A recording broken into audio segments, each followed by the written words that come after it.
Okay, so today, my friends, is the last part of Chapter 5 that we're covering. There are a couple more sections in Chapter 5, but they actually work better second semester than they do first semester. It flows better than what we're learning second semester. So, yes, there's more sections in Chapter 5. Are we going to do them right now? No.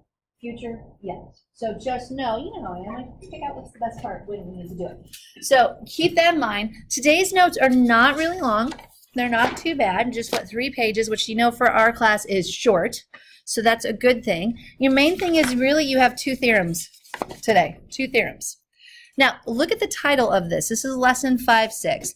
And it's titled The Inequality of Two, oops, it just came off on your thing here, of two triangles. That fell down.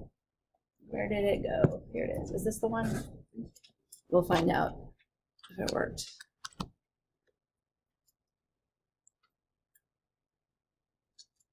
Yeah, cord cable. I love technology. All right. Technology loves me, guys. You know that, right? I know. I really think, okay, this is, I got to put out my word. We're still working with inequalities. Now, what did you guys think of the triangle inequality there? Pretty basic to understand. If any 2 sides lengths add together to be greater than the third side, we know we can have a triangle, correct? 3 Bears theorem. You will never ever read Goldilocks the same. I'm sorry. I've destroyed it for you and your young children someday. Okay, I know that. But it makes sense. The length of a side affects the angle opposite in a triangle, and vice versa. It goes really well. Guys, be able to know how to explain those 3 theorems in your own words. And it very well in your own words. Because if you can explain them well enough, let me put it this way. Go explain it to your mom or dad well. If you can do that, you know you understand it. With me on that? Some of you might want to try it to younger siblings if you want to do that. But mom and dad's work just fine. See if you can explain it so they can understand it, and then you know you really do. And I would explain it that way because this is stuff that comes up that's naturally supposed to be remembered. I teach this in pre-calculus class where I'm like, hey, look, guys, here's a triangle. What should be your shortest side? And they all go blank on me. And I'm like, whoa, you didn't remember the 3 Bears theorem. So make sure you know this stuff, okay? All right, but today we're talking about 2 triangles. All right, without reading the theorem at all, look at the diagram. Doesn't that almost look like SAS? Because we have a pair of sides, another pair of sides. But what's the problem here? Different pair of included angles. They're different measurements. But notice, look at the title of this. This is called the what type of theorem? Hinge theorem. Just remember, how many times have I shown you like making my hands on a hinge, right? Putting my wrists together. And I sit there and say, oh, look, smaller the angle. And you guys would say smaller the side. Larger the angle with the hinge, right? Opening it up. What do you know about that third side? Bigger the side. Isn't that basically what that's saying right here? That you're not going to congruency, but you can have comparisons based off of it. So let's go ahead and fill in the Hinge theorem, my friends. It says the following: if 2 sides of one triangle are congruent to 2 sides of another triangle, and the included angles are what? Not congruent, then the longer third side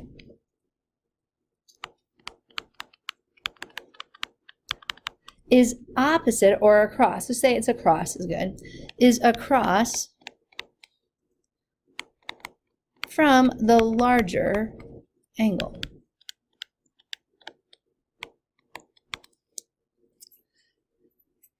If 2 sides of one triangle are congruent to 2 sides of another triangle and the included angles are not congruent, then the longer third side is across from the larger angle. Again, how many of you are like, Gregor's, it's so common sense?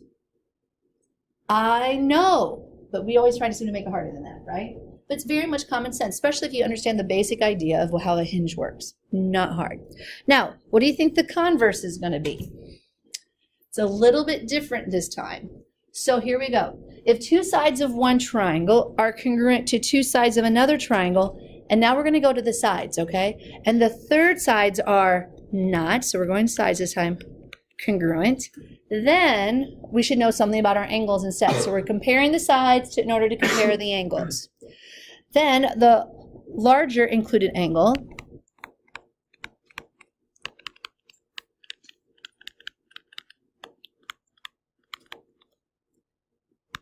is across or opposite, either way you want to say that, across, I cannot spell it all of a sudden, A-C-R-O-S-S, across from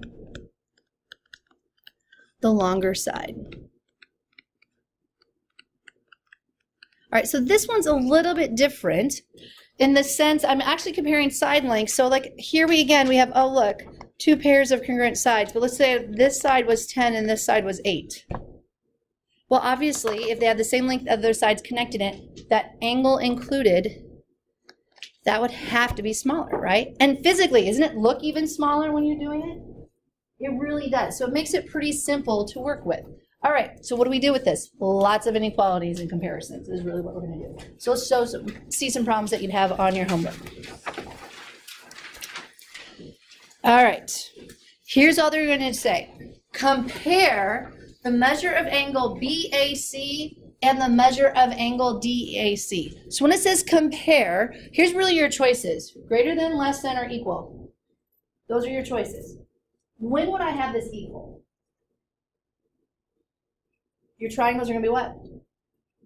The triangles are congruent. So if you have it equal, then you're going to have congruent triangles. Corresponding parts of congruent triangles are congruent. Go figure. Right, guys? But here, look what we've got. Here we have a pair of congruent sides. Do I have another pair of congruent sides at all, my friends? Which one? The reflexive, right? Yeah, it's the reflexive ones, the AC. All right, so I have a pair of sides, another pair of sides. So I know I'm either using the Hinge Theorem or the converse of the Hinge Theorem. What's the third piece of info that they gave me? What's else given? Yeah, we know the third side lengths, right? They're not equal, but what do I know? Well, I know that BC is going to be what? Greater than DC. Well, this is going to end up being the converse, right? Where I'm comparing the third side. But okay, so BC is larger, so this one's bigger. Oh, Papa Bearish, right? Okay, we're going there, bigger. What's going to have to be the bigger angle? If BC is bigger, which one is that one going to be? BAC. So can I say the following? The measure of angle BAC is greater than the measure of angle DAC. Notice I can't really compare the angles any other way. I have to compare a trait of it, the degree measures of it. Makes sense, right? Because of how it's placed. All right, now look at the next one. It says here, compare the length. Now notice how I read this. Compare the length of segment EF and the length of segment FG. So I want to know which one, if they're equal, greater than, or less than. All right, when it says compare, that's what they mean. Now, the first thing they tell you is the measure of angle EHF is 82 degrees. Can I find the measure of angle FHG, my friends? What's its measurement? 98. How'd you guys know that was 98 degrees? Subtract from 180. Why did you know to subtract from 180? It's a what? Okay, we got to use correct terminology, guys. This is geometry class. Of course, it's a linear pair, right? So we know that's 98. So I can compare my two angles. But do we also have that lovely thing called the reflexive property being used again? So we know FH is the congruent to self. So I have a side and I have a side. I'm comparing my angles, right? Comparing the angles, which means I should be able to compare my sides. So if that's the case, which one's bigger, EF or FG? Yeah, so simple as that. We know because angle FHG is greater than the measure of angle EHF. You don't have to write this down. I'm telling you right now, I'm just doing this so you know the why when you're going back to study. We know segment FG, oops, I don't want to do that with a segment bar. Bad notation. FG is greater than EF. Or you say EF is less than FG, that's fine too. All right, I saw someone's hand up here earlier. Any questions? Okay. Okay. Now again, guys, would this also be fine? That EF is less than segment FG. Does that mean the same thing? Okay. No, they mean the same. Don't overly worry about if you write it the opposite way as I am, as long as it makes sense. You're mathematically correct when you're doing it. Okay, now the next one's a little bit different.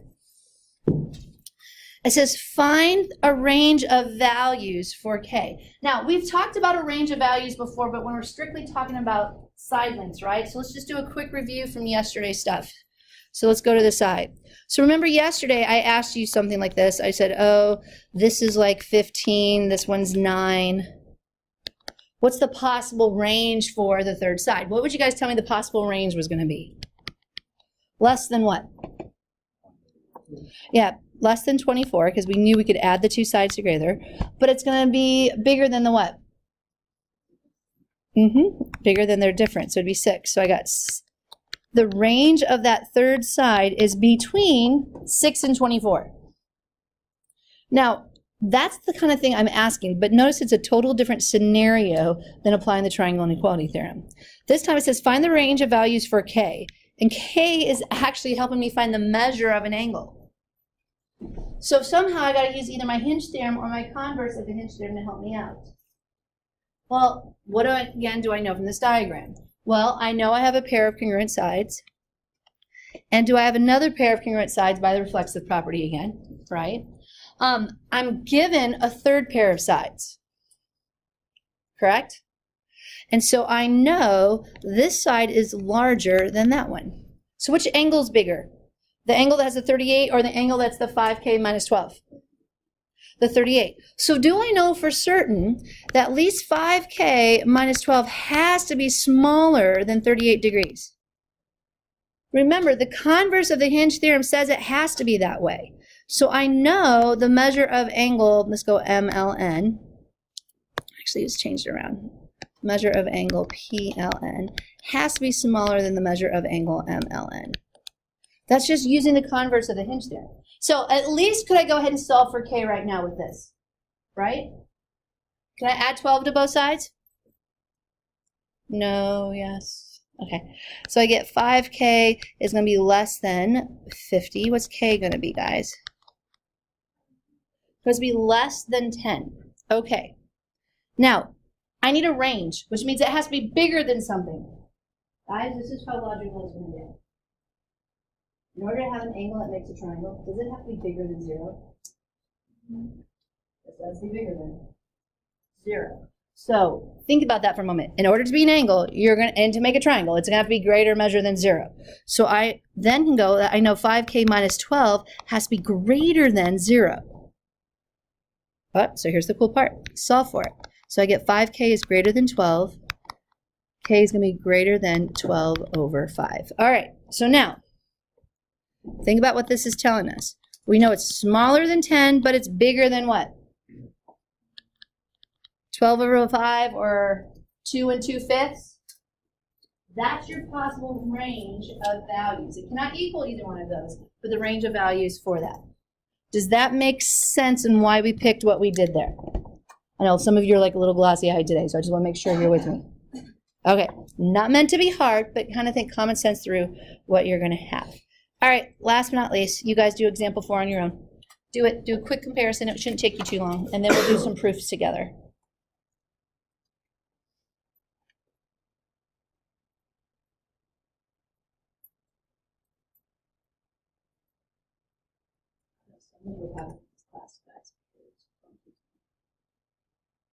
Okay, friends. Let's bring some class. Don't do that.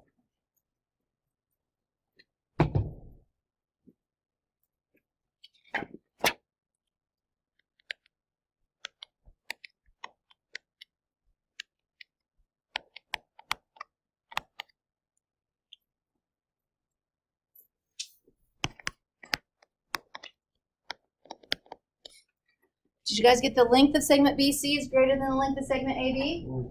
Yeah, and that's just using the Hinge theorem, correct? All right, that's how easy it is. Now let's try to apply these to proofs. Ooh, right? Ooh, excitement right there. It's been a few days. It's time to do a proof. It's been a while. It's not that bad if you do what to your diagram? Mark it up. Okay, let's make sure we mark it up. All right, so what's the deal with the first one? All right, this one we want to show. So our whole job, our whole dreams in this world is we want to prove that AB is longer than segment ED. So we want to show that that one's shorter. So that's our dream to get there. But remember, our given might have to tell us a little bit of the direction that we're going to go with this. So let's start with what we do know. Guys, is C the midpoint of segment BD? Isn't that our given? Should we go there first? All right, so C is the midpoint of segment BD. Great, given. If I give you a midpoint, what do you give back to me? Now do you guys see a slight reason? I hope it's just totally ingrained in you why it's so great to actually know that now when you're doing proofs.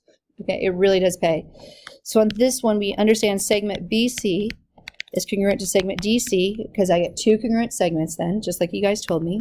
It's this definition of a midpoint.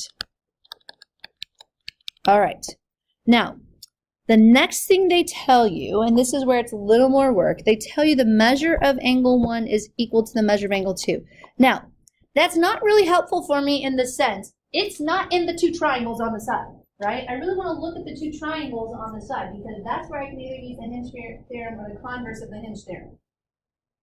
So what in the world am I going to do with these two angles that are equal? Guys, stop for a moment. How many sides do you have to have congruent in order to use either the Hinge Theorem or the converse of the Hinge Theorem? Two pairs. How many pairs do I have marked? I got to get there, right? I got to get there. Now, first thing I know is the measure of angle 1 is equal to the measure of angle 2. Now, here's the thing I'm going to ask you. For triangle AEC, is that two pairs of congruent angles? I mean, one pair of congruent angles. Why did I say two? Hello. One pair of congruent angles. Yes? Notice I said congruent angles. What do I have written down? Measure. Can I manipulate this to make it congruent? Yeah, we know we can use the next part. We're like, okay, if they're equal in measure, we know they're congruent. Definition of what, my friends? Congruent angles. Great. We have them marked congruent. If I have two angles of a triangle congruent, what do I know about the sides opposite them? There you go. They're congruent, just like you guys said. So in number 5, I know segment AC is congruent to segment EC. And isn't that the converse of the isosceles triangle theorem? That's the converse of the isosceles triangle theorem. Guys, do I have my two pairs of sides now? Right? Now, I'm, quote, stuck. So where do I go? Yeah, I got to go back to the given and look what they tell us. The measure of angle 3 is greater than the measure of angle 4. So this one's larger, that one's smaller. Can I use the Hinge theorem? Yeah, so I'm at my therefore spot right here. Therefore, I know the length of segment AB is greater than the length of segment ED, and that's all because of the Hinge theorem. Remember what the Hinge theorem requires. Two pairs of congruent sides, and you have to compare the included angles. That's what we did, right? Should we try another one? Actually, you don't have a choice. We're going to do the other one. All right, guys. All right, example 6. Prove the following. I want to prove that the measure of angle TSU, so we got TSU, this one right here, is going to be greater than the measure of angle RSU. So this angle right here, notice I did different marks with those on purpose. I want one to be bigger than the other.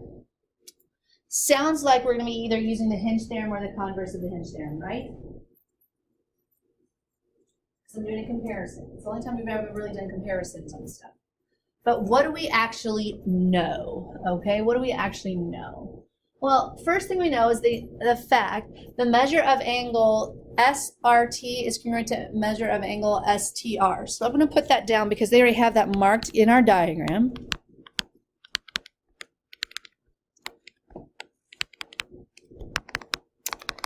We also know that segment TU is greater than segment RU. And I want to prove those two angles that we have marked, that TSU is bigger. Okay, You know what would throw, I have a feeling, with many of you off, is having to decide which triangles do I work with. If I'm going to use either the Hinge Theorem or the Converse of the Hinge Theorem, what two triangles in that diagram am I going to actually use?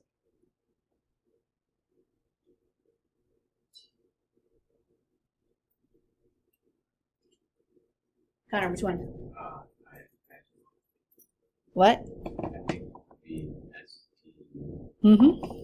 Yeah, you're going to want to use the two big triangles. It's not going to show it for me. Here we go. Sometime today. All right. You're going to want to use this one. And then you're going to want to use this one. However, there's another triangle that you have to use as well. Can anyone tell me what triangle is going to help us out? STR. Yeah, STR, exactly. Guys, you're going to need to use triangle STR. Why do I need to use triangle STR? What type of triangle is it? It ends up being isosceles, right? Guys, in order to use the Hinge Theorem or the converse of the Hinge Theorem, I have to prove two pairs of congruent sides. Do I have any yet? But if I use the fact those two angles are given, I know, isn't that true?